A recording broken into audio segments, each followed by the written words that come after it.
Hello, everybody. So, as the market is crashing, getting scared about the day-to-day news, today it seems to be Iran to be the main concern, I foolishly try to do fundamental analysis and tell you why I love HIMS again. And of course, today I want to talk about the Super Bowl ad and why HIMS is steps ahead of the competition, steps ahead in this business. They understand the business more than others, in my view. So the theme of this video is longevity for all. And of course, I call this video this way because of the ad. Go watch the ad, only 1 minute, but you can see still twice as long as Row. Again, HIMS is the bigger company in this space. That's going to be the Super Bowl ad. It's a very good ad, quite frankly. They try to do a very holistic thing, but they don't talk about any of the legacy business. They still talk, however, about GLP-1s in that ad, so that's still pretty good. And of course, the angle, same angle as we had last year. It's not for the rich, it's for everyone, right? That was our angle for GLP-1. HIMS is making GLP-1s cheap. Now they're taking that angle with longevity, talking about health should not be a luxury good. They are making health inexpensive. It's very different from Row. If you look at the Row ad, it's only about GLP-1, and it's Serena Williams talking about losing 34 pounds on GLP-1s. I had no idea Serena Williams needed to lose weight. I don't follow celebrities. She's tennis, right? That's not even the right sport. Like, that's not even a Super Bowl person. So I don't really understand it. I just don't understand it. But then again, I'm no celebrity person, so I would not understand it.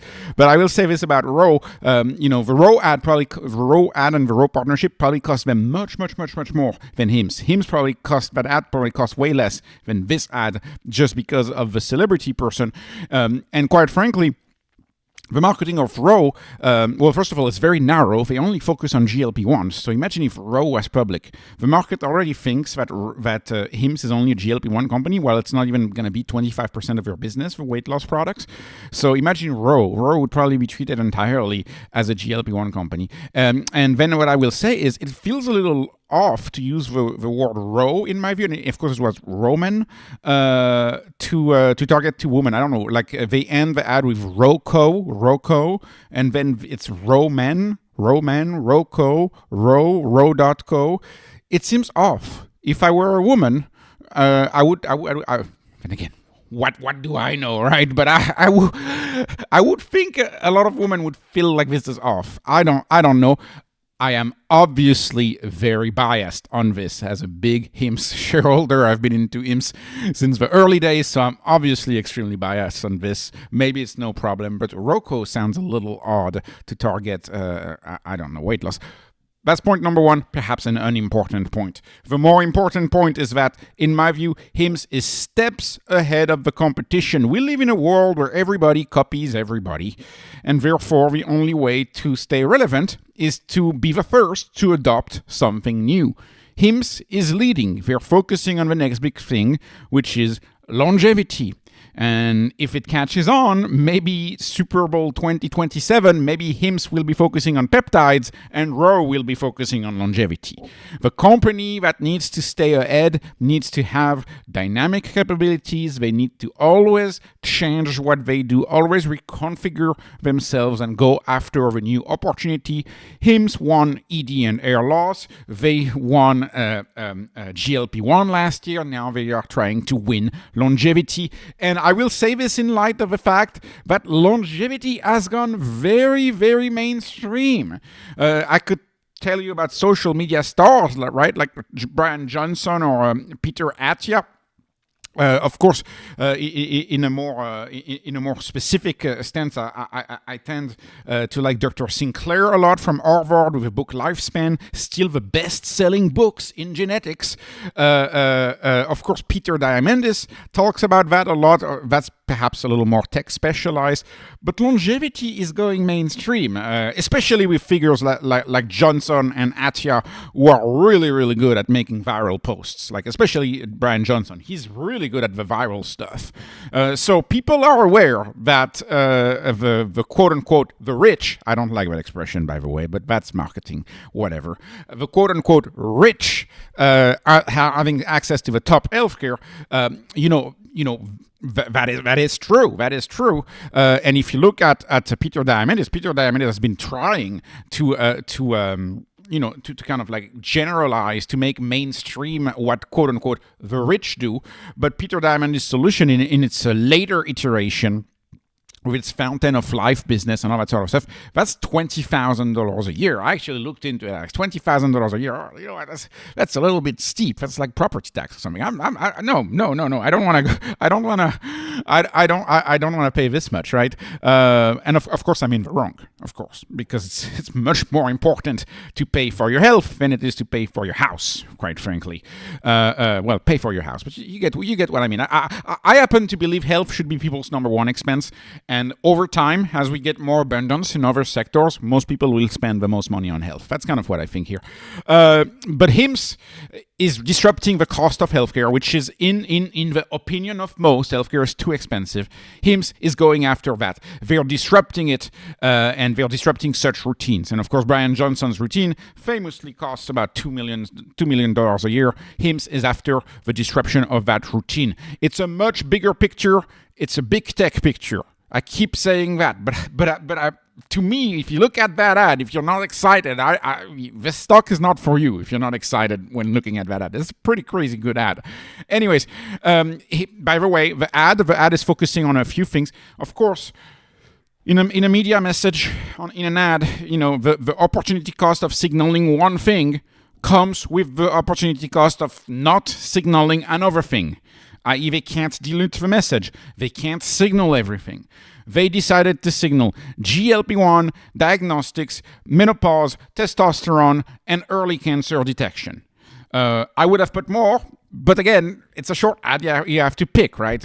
Notice how they removed sexual health from there, and that's why the business got started. They removed hair loss. They removed anxiety. There's a lot of things that they didn't put in there, so it kind of signals. Because most people know that HIMS does sexual health. So it kind of signals the next thing. What do they do next? And perhaps not a lot of people know that HIMS does diagnostics, except us, because we follow it day to day. Perhaps not a lot of people know that HIMS invested in the Grail test, the Grail company, and is working on all of these tests. Not everybody perhaps knows that, right? They could have communicated on their Lancet that they acquired and their pain-free needles and all that sort of stuff. Perhaps most people don't know that. They are focusing on the big deals. Diagnostics, menopause, testosterone. I believe these are going to be the big markets coming up. GLP-1, to me, still a steady business, but I'm kind of glad HIMS is kind of changing the narrative because I am tired of the stock trading with the ebbs and flows of the GLP-1 business and the GLP-1 news. So, anyways, let me move on to why longevity is a big deal. So, why is longevity a big deal for HIMS? Because let's face it, at this point, HIMS is going with it. HIMS is using longevity to justify the new form of healthcare that they are promoting. In my world, I consider what HIMS is doing healthcare, but HIMS is not going to go head to head against the system and call it sick care. Don't forget, they have nearly 2,000 doctors and nurse practitioners that work for them. So they can't do like I say and be like, oh, it's sick care and the rest is sick care and we are healthcare. So they're calling it longevity. I think it's very, very clever to talk about HIMS as a longevity company, put it this way, instead of talking about it as, say, healthcare and versus sick care or the future of healthcare. It's even better than the future of healthcare. It's longevity. They're focusing on longevity. Who doesn't want longevity? Everybody, in my view, wants longevity, at least in today's modern day culture. Right. So HIMS is the future of healthcare. HIMS is longevity. And let me tell you a little bit about the vision. I've talked about that vision multiple times, but essentially this is where we're headed. So, of course, with HIMS, you're going to get your lab collection. They dropped the price, $349 for hundreds of different data points from all sorts of health, all the whole gambit, the whole thing of health. And every 6 months, you're going to be measuring your labs. You're going to do your labs. Right now, they do it in partnership with a brick and mortar labs. But in the future, I believe this will be done with the Lancet company that they acquired, Tribe Labs, and this will be done with their own facilities. And you'll just get an at-home kit, and then you will use this little pump that they acquired that collects your bio, is what it's called, that collects your blood painlessly, right? And right off the bat, you create about 20-30% of induced demand from that, because you have people who refuse to go to the doctor or to go get their labs because they don't want to get an injection, and it's actually a medical condition, and it's very common. So they're also solving for that. So labs is one of the steps. I think there's going to be more steps, and in my view, there will be a step that has to do with a smartwatch, pairing it with the HIMS app, perhaps Oura Ring, pairing it with the HIMS app, perhaps a smart scale, pairing it with the HIMS app. But I believe at some point you're going to need the labs, and then you are going to need to pair things like a smart scale, perhaps a Oura Ring, to pair all of this, perhaps a smartwatch, to pair all of this with the app. Because, of course, the smartwatch can measure your heartbeat, etc., your sleep cycles. All of this stuff is very important if you want to have a holistic health, right? We saw trending the other day. HIMS was maybe going to get into insomnia treatment, right? That's an example where you would need to have that sleep data in order to make that a recommendation. So they're creating kind of this black hole of data points, whole bunch of data points, and then in my view, this is what's already happening. They call it MedMatch, right? But I think it's going to be much deeper than MedMatch. You're going to let the AI black box, and remember, AI recommender systems today are GPU enabled. You're going to let the AI black box do its things, and then the recommender systems will predict problems that you may have, and will predict a customized medication for you to not have that problem.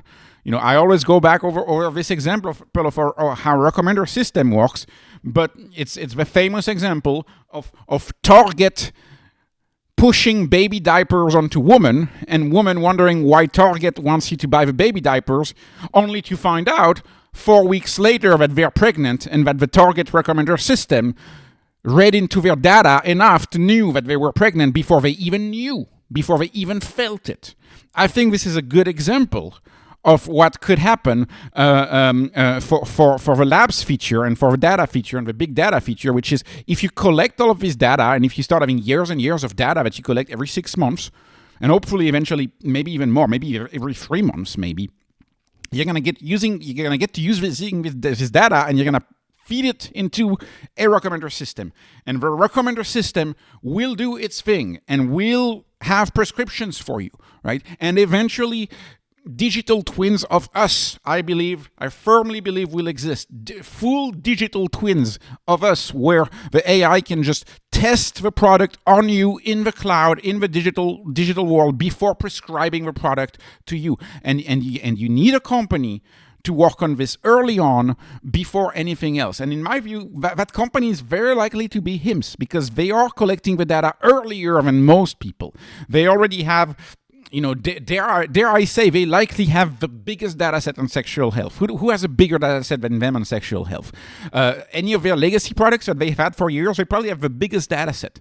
So the data set is only going to grow. 2.4 million people, a single data set. You feed it to the AI, and the AI can not only customize the drugs, check for interactions, make a compounded drug that is going to be compounded by the pharmacy just for you. So that's what HIMS does, and I believe that at this point on the HIMS platform, the doctors are there, but they are there, and this is exactly the same, by the way, as in traditional healthcare. They are there for compliance, legal, and sometimes the AI can screw up, or the recommendation is off, so sometimes they make corrections, but they make no mistakes. They make corrections less and less. And if you know anything about the doctor's job today in the modern world, most doctors spend a lot of their time writing notes and figuring out how not to get sued by writing the right notes. And if they have an ounce of a doubt, they refer you to a specialist, which leads you into that ping pong scenario that I always talk about on this channel. Or if they don't know, they prescribe you the drug, they prescribe it to you only for 1 month, and then they want a follow-up visit. And then boom, it's $250 for the follow-up visit, right? This is rent-seeking. You gotta realize HIMS is disrupting a rent-seeking based industry with, in my view, a very much an inferior business model with a pay-as-you-go business model, not at all a subscription business model. Subscription business models are much more powerful than pay-as-you-go business model, where incentives are entirely misaligned. Right? And anyways, the doctors, in my view, are here to mostly check things and make sure that mid-match, whatever mid-match recommends, whatever a patient comes on the HIMS platform for, the doctors make sure that it's compliant, it's legal, and mostly, frankly, it's not even doctors, right? Mostly it's probably NPs. I mean, they have a bunch of NPs. This is just like in the real world. Try to go to a local hospital. You're relatively healthy, and you just want to get your follow-up. You're gonna spend most of your time with an NP, not necessarily a doctor. So anyways, and I think this is coming fast. Soon, in my view, and this is sooner than most things, AI will prescribe. They will prescribe things. AI will prescribe things. There's already a pilot for this in Utah. In my view, in a few years, this will be a big debate. Should AI be allowed to prescribe? If AI is allowed to prescribe, imagine the cost savings throughout the system. That would be just insane. And of course, AI will compound also the drug for you. They will create a custom drug for you, right? You may not need 500 milligrams of ibuprofen. Your weight and your history may dictate that you only need 337 grams of ibuprofen mixed with some vitamin, mixed with a third component, with the AI checking for interactions, with the AI designing the drug for you, 1-to-1. The future is 1-to-1. You know, I could tell you this in so many fields. 1-to-1 shows, that's going to be the future. Music is the same thing. In my view, music is going to take that same development. You're going to have 1-to-1 music, where the music is specifically developed by the AI, and the AI knows exactly what you like and just creates a music that you're more likely to like. Anyways, I know that sounds far-fetched, but this is what I think where Spotify companies type are headed. Netflix will see. Netflix, unfortunately, in my view, is anyways, I ramble. That's point number 2. AI, the use of AI, and AI is going to be very, very crucial to detect the problems early, to act in the form of a pill, to cure you of an ailment before it even happens, before it even shows up. That's what I think AI is going to do. And of course, AI is able to predict so much these days. If it's able to predict which show is going to get you hooked on TikTok, it is able to predict which combination of drugs is going to prevent you from getting that problem next year. Anyways, and then of course, the third tenet of HIMS is cheaper than normal healthcare, i.e. not just for the rich, like they said in the ad, cheaper than normal healthcare. And this is the classic disruption playbook for all of it. You have a dematerialization part to that story of making it cheaper. The dematerialization part, of course, is no physical pharmacy, no medical office buildings, right? No mom-and-pop doctor office building to pay, no physical pharmacist to pay with all of the Walgreens and CVS who are totally overbuilt, totally oversupplied, and of course a low labor component when we get AI. This is kind of a classic way a modern-day company dominates a legacy business or a legacy industry like 20th century healthcare. And I think you have the major business model innovation. And this is perhaps a little bit of a hot take, but for example, take diabetes. I mean, I don't want to say. Of course, there's a lot of incentives to cure cancer and diabetes, but if you really think about it, the way the system is set up, I mean, you have, I don't want to say trillions, but at the very least hundreds of billions of dollars that are in industries where they wouldn't want type 2 diabetes to be cured, right? Davita and Prenicius would not want diabetes to be cured because that would mean your business dies, right? And we know they're already working on type 1 diabetes DNA editing, right? That's what Kathy Wood always talks about with CRISPR therapeutics. We know that's coming. Well, how about HIMS? HIMS could do the same thing. HIMS, if people just have a HIMS subscription for their labs, $30 a month, you pay for your labs. It's actually less. It was $29 a month or something now with $350. You pay for your labs, and then HIMS, boom, you're 27, you're pre-diabetes. Boom, the AI is able to detect right away that because you did your labs 3 times, and the AI can detect right away you're 27-year-old. You're on trajectory to be a diabetic by the age you're 33.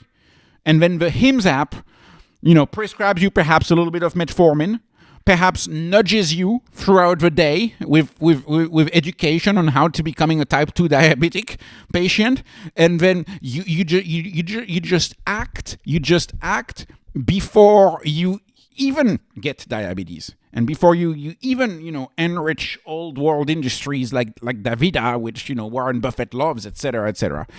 For cancer it's a little bit different, but of course detecting cancer early, stage 1 cancer, is much cheaper to intervene on than stage 4 cancer. So I think this AI is like, if there is one field where we should welcome AIs, it is health. That's like the one field where we're going to make tremendous advancements. And I can't wait to see where HIMS takes this vision. Most people, unfortunately, still think HIMS is either an ED company or a GLP-1 company. And so this is kind of my fight on this channel to talk the truth, and is the vision for me for this company. So anyways, this was not investment advice. This is not financial advice. This is not health advice. This is only entertainment. I hope you were entertained. Please like, please subscribe, follow me on Patreon, follow me on X. Thank you for watching, and have a wonderful, wonderful day.